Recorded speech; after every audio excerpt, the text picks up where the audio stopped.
Alexei Ermanov, 1994 Olympic champion and coach of Kazakhstani figure skater Mikhail Shaidorov, commented on his students' victory at the Milan Olympics.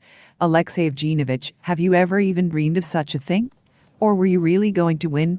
No, it's wrong to say we were going to win. It's true that we prepared very seriously all season for this particular competition. The Olympics were a priority from the very beginning. This doesn't mean we were careless or neglectful of other competitions. No, it wasn't. And the season was very challenging. We returned to our old short program and changed the order of elements in the free skate 10 million times. In other words, we were searching for the keys to, as Mikhail always says, skating both programs cleanly at every competition. And he practically succeeded here. I always encouraged him, even at the Olympics, not to think about any specific places. Focus first and foremost on what we must do, and let others think about something else. Are the emotions comparable to what you felt when you won Olympic gold? Look, it's already late evening. I need to, pardon the expression, forget about this extravaganza and victory. And tomorrow I'll have a different understanding. But right now, right on the heels of it, it's completely different. When I was skating myself and when I'm coaching now, it's completely different. Now I'm incredibly proud of the boy. Well, not the boy, but this man, Mikhail Shaidorov. Because he's a great guy. I was just talking with my colleagues backstage, and I can say I'm very proud to have an athlete I can trust. I can trust him to take risks. Today's quadruple flip in the free skate was very rough. We didn't practice it enough.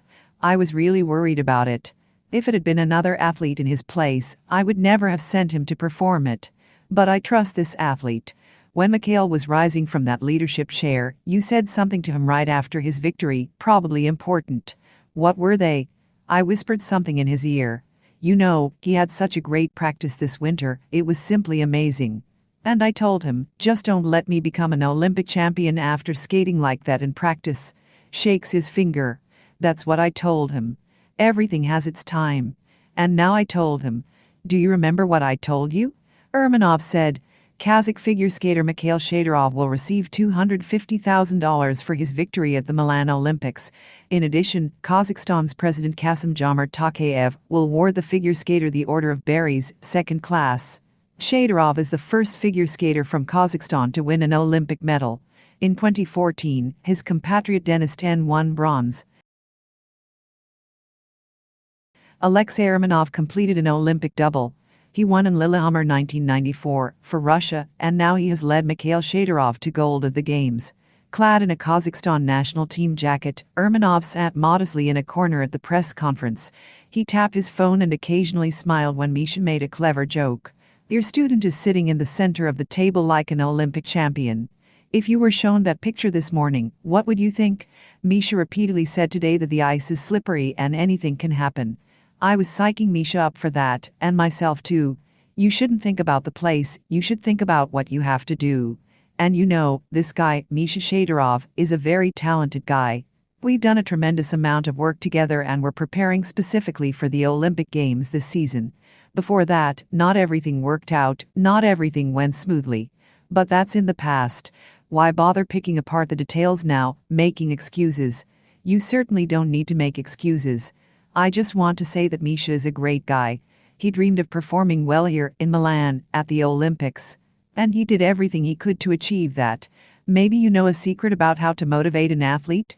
Misha went out and did his best, and the favorites were left trembling. There's no secret, I'm not lying. Misha's in very good shape, close to perfect. Training in Almaty before leaving here was nerve-wracking. He was somehow too serious, too focused. I even started to get a little nervous. But you know, maybe he left all that nervousness behind, at home.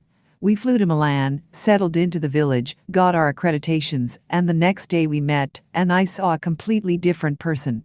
Completely normal, calm as a mammoth. It's amazing. Usually it's the other way around. You know, sometimes you arrive somewhere and immediately feel good. It was the same here. We found ourselves in the Olympic Village, took a deep breath, and I felt the right atmosphere here. It's hard to even describe.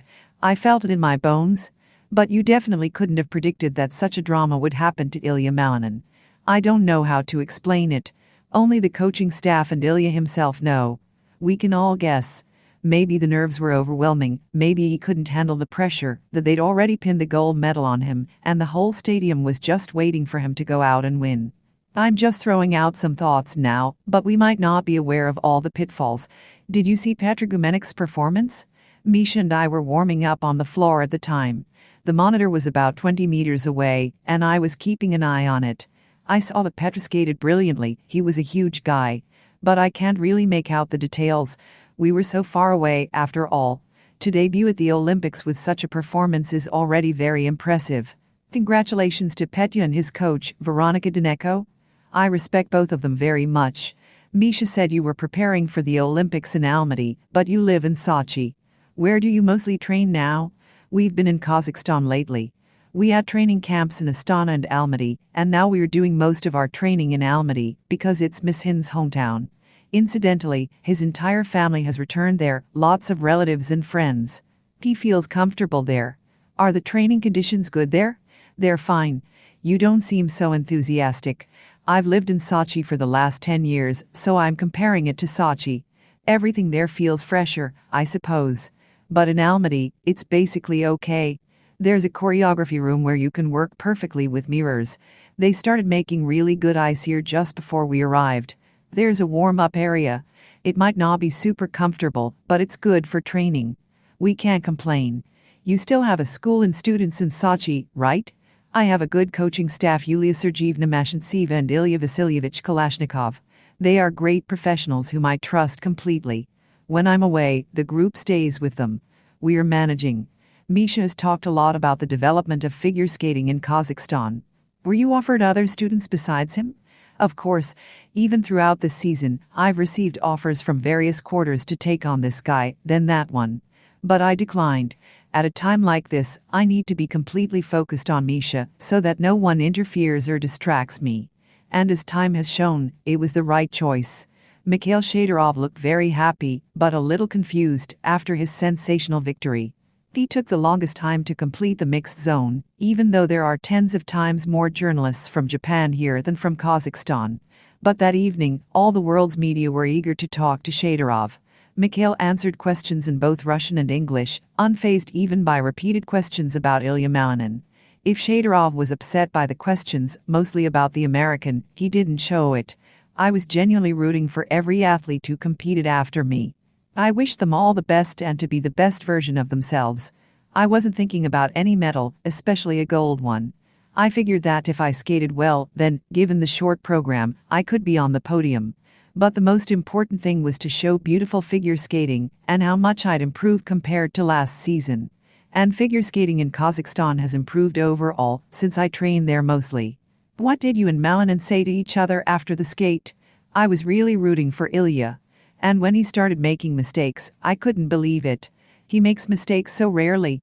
Honestly, I still didn't believe I'd be first. I didn't even see the scores because I have poor eyesight and couldn't see anything. When I realized it, I was in shock. How are you feeling now?